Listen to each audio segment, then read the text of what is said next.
welcome to Square Raindrop. I'm Jo Wheeler, and how much have we got to discuss today? Well, usually on our little chats, I have a couple of words written on our piece of paper that we hope to cover. Today it's full, there's no room. I know. And the first one I'm going to gloat about, because have I or have I not been banging on for a while about this sudden stratospheric warming? Yeah, thanks Mother Nature. That's really handy because you know me, the biggest skeptic of long-range forecasts that there is. There's our Auntie Jo there telling us that there could well be one, and I'm like poo-pooing the idea and have been for weeks. And look what's happened. To be fair, sudden stratospheric warming is not that uncommon. It happens quite a lot. It doesn't always result in the beast from the east like we saw in 2018, but it could do. The door just opened behind you there, Jo. There seems to be a bear in your room. I think I might have been joined by my dog. He's warm and fluffy, and he doesn't mind if the weather gets cold. Yeah, he comes and cuddles up. Thank you, Alf. So yes, we've got he's the weather dog for today. Well, my weather cat's gone to sleep. It's no help whatsoever. If only they could talk. So yes, I know you have told us before, but tell us again, what is stratospheric warming? Because it's quite hard to get your head around. Yeah, so you have these, they're called Rossby waves. They're massive, great big planetary waves that go around the world, and we generally don't need to worry about them. But every now and then they'll sort of crash and break over the top of the polar vortex, that thing we hear about that's very, very vortex. Yeah. Last time we did a lot of talking in American accents, and I watched it back and I went, I should never, ever do that again. Yeah, they crash over the top of the polar vortex, she says in a very British accent. And then it squashes all the air downward. So there's a sudden warming in the stratosphere where the polar vortex should be. And then the air gets squashed down. And as it goes down towards the ground, it gets more compressed because there's more air around it pushing on it. And so then it becomes hotter itself too. And so the warming sort of transfers down towards the ground. And all of this can kind of really mess up the usual winds that we see within the atmosphere around our parts particularly. So there could be an impact on our weather. Of course, there are other times when it does nothing. Well, now that you've described it, I can understand why they called it the beast from the east. Yeah, but I do want to pick you up on one small point there. And that is, if there is more than one polar vortex, are they not polar vortices? I suppose they would be, yeah. If the polar vortex has split, then I guess you have two polar vortices. But I think in this case, it doesn't really matter. Essentially, what's happened is something's come along, made everything get that little bit messier, messed up our usual flow of winds, and it could be that the winds reverse, and instead of normally coming from the west, as they do over the sort of Atlantic towards the east, they could go the other way instead. And that would then transfer further down and block everything up and just make a big mess, essentially. And so we could end up with easterly winds. Well, that being the point, that here in the UK, we have prevailing westerly or southwesterly winds. And when they start going backwards, as in coming from the east as opposed to the east, it often brings us some rather dodgy weather. What is it that they say about the easterly wind? Is that the one that blows through you, not round you? Yeah, well, my granddad always called it a lazy wind. Yeah, blew through you, not round you. That's the one. Wasn't it an easterly wind that brought Mary Poppins as well? Are we off topic here? I don't know. Okay, little bit off topic with the easterly winds there. So, I mean, emphasising again, there is the potential for absolutely nothing to happen here. But apparently over there, well, I couldn't give you a time span, but we've seen something like a 50-degree rise, somewhere between 15 and 20 kilometres above the Earth's surface. So this SSW has happened. It has definitely happened. The question is, what impact is it going to have? And also, why haven't we got an impact now? I mean, it's so mild today.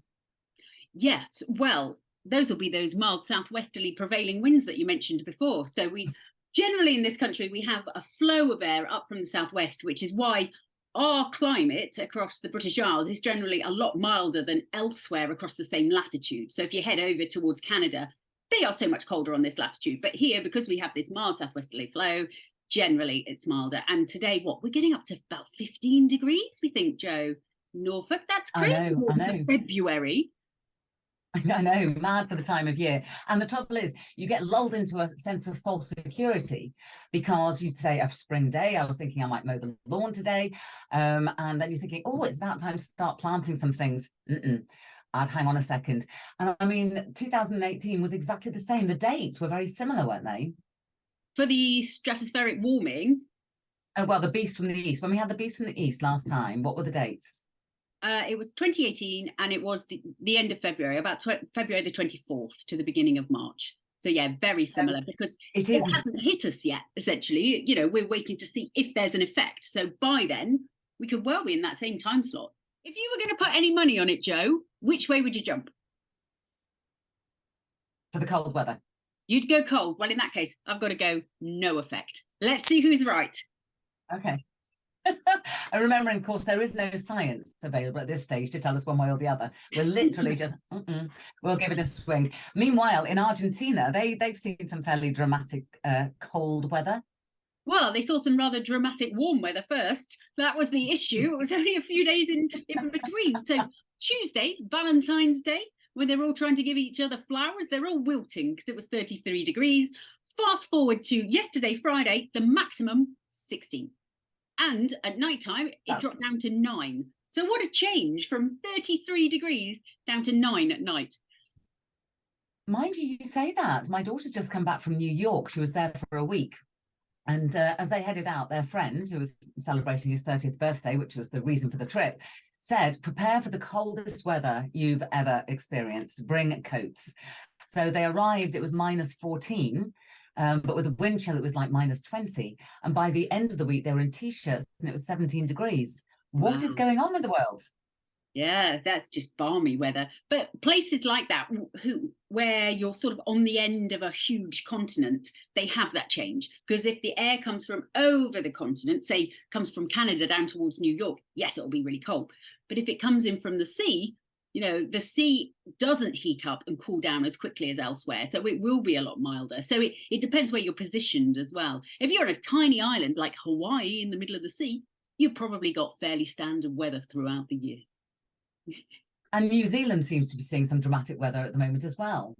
Yeah, New Zealand had it really badly. They were hit by Cyclone Gabrielle. It wasn't a cyclone when it hit them. It was a subtropical cyclone, but really the difference is minimal. Subtropical just means it's got a few characteristics that are tropical, like a tropical cyclone, and some that are like a regular storm. But either way, this one had been a ferocious cyclone. And so by the time it got to New Zealand, it was still very, very packing a massive punch. It gave flooding, it gave endless rain, very strong winds. It was the north and the northeast that were worst hit, particularly Hawke's Bay. So yes, it was not a good time. And that happened only about 4 days, or the cyclone hit or started to hit only about 4 days after New Zealand had had its wettest day on record. So already the ground was saturated. You know, they hadn't properly recovered from that when they were hit by the next one. And the floodwater rose really quickly for many. There were people on roofs. They were it really bad. The stories that people are telling from when it hit, because a lot of people are still without electricity. They haven't been able to communicate with people. We've lost a lot of the communications. But people are saying the speed that the floodwater rose was outstanding and terrifying. Sounds absolutely awful. Now, when it comes to storms, and I'm talking back home again now, of course, we start the autumn winter with an entire stock of names for all our storms when they get bad enough to have names. But we've actually only seen one, and it wasn't even ours. It was the Danish Met Office that named Storm Otto, which put in a very surprise appearance actually on Friday. I hadn't seen that one coming at all. And brought some incredibly strong winds to parts of Scotland, gusts of 94 miles per hour, many places seeing over 80 miles per hour. And I was looking through the Twitter feed, and so many people were saying this should have been an amber warning. You know, a lot of us sit there going, oh, the Met Office, they churn out these yellow warnings, these different warnings. It's a warning every day, whether it's heat or dry weather or wet weather or, you know, windy weather or whatever. But this went out as a yellow warning. Yeah.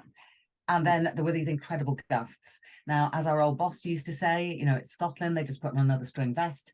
But really, we took quite a battering in the north, didn't we? Yes, we did. But as you say, there is that matrix. So it's not like it's a bad storm. That's it. It's a bad storm. How many people is it going to affect? So I guess that came into things a little bit. Where the fact that it was named by the Danish is quite interesting. What happens first? What happens is it's a case of who blinks first. So everybody sees the storm coming, and it's the person that goes, yes, I think that we need to put a warning out for that, and they get to name it. So yes, so we didn't name it. So we've still got our entire list from this year. We haven't touched it yet.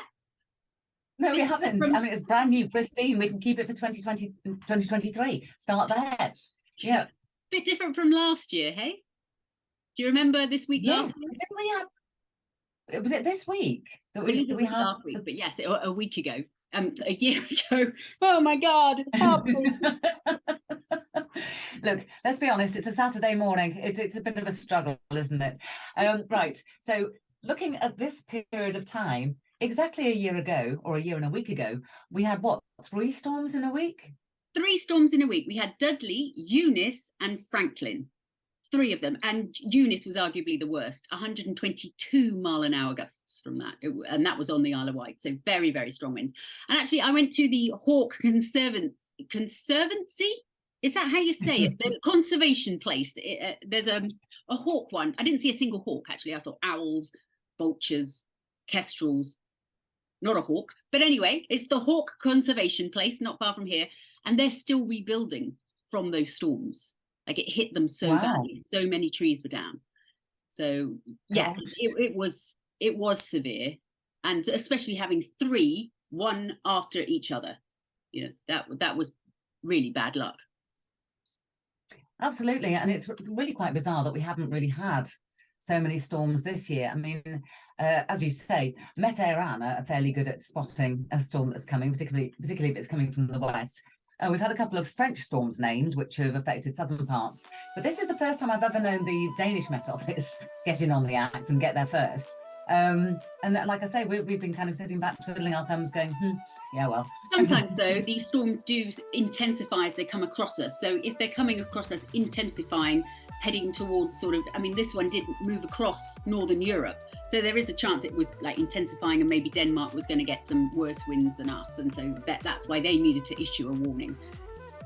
Well, of course, I live so far east, I've actually got a Danish postcode. So, you know, it was quite bad here as well. But luckily, I wasn't. So managed to escape that one by the skin of my teeth. Now then, on that piece of paper that is so well populated this week, have you got anything else on it? No, I do believe we have mostly covered it. I think so. And like I say, you know, we've got the next few days to be watching exactly what's happening with the longer range forecast to see whether it's going to go cold or warm. Yeah, it's either Team Joe, Team Steffi, but whichever. We've been talking weather together. Goodbye from Square Raindrop. You can always contact us at Squirt Raindrop, because Square Raindrop didn't fit. That should be our logo, our tagline.